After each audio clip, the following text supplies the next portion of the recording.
Alright guys, now this is the third part of my walkthrough where I actually get into the game properly. Took us a while, sorry it took this long to get here, but yeah, I'll just basically go quickly through the tutorial stuff since that's really not the focus of this whole thing. The submarine is the expansion pack to the game. It's actually pretty awesome. What do you call it? You basically have the ability once you unlock it, which is pretty easy late game. Actually, it's not even that hard early game. It's just kind of a stretch to get there. Um, you have to go down to a place called Port Carnelian. Carnelian. Yes, Port Carnelian, and convert your ship into a submarine. It's incredibly easy to do. So I'll just be skipping that for the most part. I like this. The much lamented Demo has found a watery grave long, long ago. Probably your end will be no better. But if you read this book of invaluable advice, your chances will improve. I'm not going to read all of this, but I'll just give you a brief preview of it. So on endings and beginnings. So yeah, when people die in this game, some stuff gets sent over. You can choose like money, stats, even a crew member or a type of weapon. Funnily enough, the two things that you can't send over, which I really wish you could, are ships, which are a pain in the ass to get because they're usually insanely expensive, and engines, which engines are weird because for the most part they're not essential, but there's a few that are just so good. And when you die and you lose it and you know you're going to have to go through all of that again because it took hours to get, it sucks. That feeling sucks more than anything in this game. Exploration, you can probably see, probably not now, but when I show you the map, the entire map is black. And actually, the exploration part of this is something I love, and I hope they expand on in Sunless Skies. Basically, you start off with a map that is blank, and you fill it out as you travel. It's simple. You sometimes you can actually miss things in areas you've already explored just because you weren't looking right at them or you didn't trigger them because you weren't close enough by. So every time you discover something new, you get some fragments. Every time you get enough fragments, in this case 275 from zero, I get a secret. Secrets can be used, they're very valuable, especially early game. So on Mercy, Unforgiving mode, yeah, I will obviously be playing on Unforgiving mode, which is basically normal mode. You you have a lamp to dispel darkness, which also burns through your fuel at the same time. So it's kind of again risk reward. Do you want to use up your fuel and make your terror not increase quickly, or do you want to save that fuel for your actual engines and just hope you don't go nuts? Um, you have a Z-Bat, which is basically just sonar. Technically, it's a chirpoteroscope, but we're among friends here. I love that. Oh, I didn't know this actually. If you're moving, it will give you less accurate directions. That is very interesting. Wow, I never no idea. On fighting, again, you line up your sights. You have a little thing, a little circle that'll fill up around your weapon. When it's filled, bam, hit them, direct hit. You can actually shoot before the circle's filled, but it's kind of like you might miss depending. Terror, I've already explained. New stories, there aren't many. And yes, I am selling the book. I now have slightly more money. Your lodgings, you can hear basically Fallen London is the main port in the game. I'll be constantly coming back here to sell things, to deliver items, to pick up passengers, things like that. I'm curious. So, someone in the docks wants to board your ship. Agree to carry the August travel writer to Galer's Morn. Okay, Galer's Morn is a pirate hideout. It is a place that even late game you want to avoid. But he's paying, so why the hell not, right? Um, I'll pay you 150 echoes when we arrive. That's pretty nice. Notable stories seem to turn up where the August travel writer goes. Interesting. Um, I have you have London where you can check out the Admiral's office, which is like where you deliver port reports and stuff. You have the university, which is very interesting in itself. The carousel, I don't know if that's how you pronounce it, where basically that's the easiest way to reduce terror. Is it's cheap, 10 echoes, and you might get a chance to get some pussy and or dick, depending on your gender, or tentacles. I won't judge. I swear.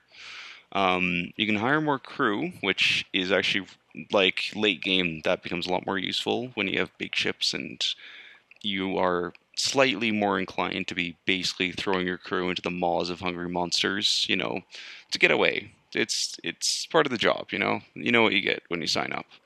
Put your ship on the dry dock for repairing it. I've never found out what other purposes are. I wouldn't put it past the game to have a ship sexual oriented person. Like I said, tentacles. I won't judge. Offer patches to Vendor Bite, which is actually very helpful. It's oddly difficult to die in phone. I love this. But when a Londoner is too tatty and wretched to live, they wrap themselves in bandages and take ship for the tomb colonies. Your crew carts these over on board the padded coffins. They sleep there until the journey is done. That is something that I didn't get for a very long time until I actually played Sunless or Fallen London, because funnily enough, in this game, I was like, well, what do you mean? You can die in this game. I die all the time. It turns out that in the universe of Fallen London, death is difficult. Dying itself, like permanent death, what we think of as death, is actually really, really hard to do. And most of the time, someone will come along, stitch you up, and you'll be back on your feet, a little woozier, but none the worse for wear. It sounds great. It apparently is a huge problem, and that's why the tomb colonies exist, because after you've died so many times, especially people who've died horrible ways, being crushed or stabbed to death or shot a bunch of times, you are probably not going to be a good looker, and people don't like to have those kind of people walking around the streets. So they take you up, they wrap you in bandages, toss you in a coffin, and send you off to the tomb colonists in Vendorbright. Or Vendorbyte. I will be calling it Vendorbright until I remind myself that I'm pronouncing it wrong. Here's my lodgings where you can rest. Again, really good way to reduce terror. Buy a new house. Consider retiring, which you can end the game at any time. That's the best part. I always wondered why they had that option. I've never really found out why, but yeah. Anyways, the morning papers, this is something you should always do, because having recent news is, especially early game, it's a extremely valuable boon. So the unexpurgated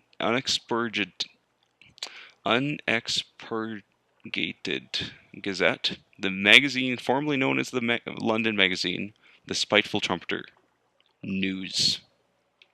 That's better than we have in these days. The Connaught is threatening war. They always are. London's colonies on the Carnelian coast want independence. They always do. That's the rich people that we're going to go see. The Undersea, the papers report, has gone, or the Untersea, the papers report has undergone yet another alteration. Not yet, it hasn't. You'd know. A promotional coupon from Mrs. Plenty's Provisioners for a half cask of salt herring. You could use that. Like I said, supplies and hunger are next to terror. I think the thing that I worry the most about. Not necessarily the most important, but it's the thing I definitely worry most about. All right. So you've seen London. So that's under the story tab. Under the hold tab, you have your cargo, any curiosities you have, including this, which is very interesting. It's something I get basically from the what do you calls it? From the browser game, because I connect my account to it. Your ship stats, which includes your weapon slots, of which you have more than I realized you could even have. Oh wait, no, I'm thinking of something else then. The different slots for your ship. Different bigger ships have more slots. You've got an auxiliary slot, a bridge slot, and engines here.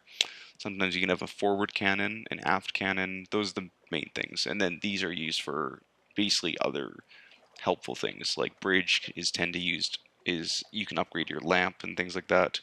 Aux is used for like miscellaneous things. So I have a recent news, Invictus token. So that it's really just I'm on the normal mode, a tomb colonist, and some stuff. The journal is very interesting. It basically just tells you anything and everything you've discovered in this game. And it's actually really helpful if you need to check back, like if you have forgotten one of the steps, you can check and say, okay, I need to bring this guy a Z story, memory, and tale of terror. Easy. And also reading the descriptions can be perfect because they're sometimes hilarious. This shows your officers as well as any ones that you just sort of have hanging around to slot in. These guys don't take up any like space. They don't include them in the total, and they're really like they don't make you like you don't have to feed them or anything like that, which is kind of horrible. But hey, I'm happy with that. Here's the shops. This tab is always here, even though a lot of places don't necessarily have a shop. Um, all the different shops are really good for different things, but the most important is Wolf Stack Exchange, and Mrs. Plenty's. Mrs. Plenty is used for getting fuel, of which I will buy more, and supplies, which I will also buy more. I do not like buying supplies or fuel here. Fuel is cheap here. That's 10 echoes. That's a pretty good price. Supplies are not. 20 echoes per supply. That is very expensive. You can also buy, and as you can see, I don't have that much of a cargo hold, which is actually really important. You got to keep an eye on this. Usually in this game, I'm running really close to the red for cargo because I like to keep as much fuel and supplies as possible because I'd rather not be able to carry as much stuff and not die versus like running on empty but have my load like a full load. Um, this is usually basically you buy stuff. It's a lot of this game is trading game. Buy for $1, sell for two kind of thing, or buy for 25 echoes, sell for something else that's worth 24 echoes, and sell that for something like trade that for something that is worth 29 echoes. Profit of 3. That kind of thing happens a lot in this. These are just weapons. I don't really have a use for them. I don't know why this is given its separate slot, apart from the fact that Mr. Fires, who is one of the masters of the bazaar, he creates. Apparently, they're supposed to be like crazy weird weapons and things like that. He got We Are Clay, which is something you can sell to him. It's very, very helpful. It basically decreases the crew amount and makes you go faster, but it also decreases how many people you can have on the ship at a time. Um, and then weird, amazing weapons. I really want the what do you calls it? Where is it? The actually, which one is it? I think it's this one. The Hell Thrasher is a perfect one, and this is actually really helpful. It increases your veils, and it means that when you really push your engines, they won't explode on you. Very helpful. This one's more engines, basically, more powerful engines. Engine is kind of a mixed bag. Faster engine means faster fuel consumption. It's that simple. And then vision. I've never bought one of these lamps. They're not that helpful. They really are not worth the amount of money. And then shipyard basically just shows the boats you have and the boats you can buy. I'm going to be aiming for probably a Corvette. Most people say go for a Corvette first, but I don't like the fact that the hold is basically the same as the starting ship. Like this game is a trading game, and if you want to get anywhere, you're gonna have to have carry a lot of stuff, which is why I tend to pick this one. It's heavy, it is fat and weighty, but it carries a crap ton of stuff, and that is what is most important. And then I'll be going for a frigate because you cannot forget the frigate. Again, I'm sorry these intros are taking so long, but finally I'll be able to get onto the open road in the next episode. Thank you.